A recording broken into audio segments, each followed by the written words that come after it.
Wisconsin health officials are urging residents to make sure their children are up to date on whooping cough vaccines as cases rise. Whooping cough is a respiratory illness that starts as a cold, but later symptoms develop into a cough that makes it hard to breathe. The CDC recommends different vaccine doses for different age groups. Children between the ages of 2 months and 6 years should get 5 doses of the DTaP. Kids 11 and 12 should receive 1 dose of the Tdap vaccine. Adults who have never had pertussis, that vaccine, should also get 1 dose of the Tdap.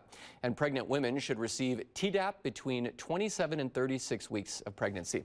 The health department is reminding residents to practice good hygiene, things like washing hands with soap and water for 20 seconds, stay home, and avoid touching your face when you're sick.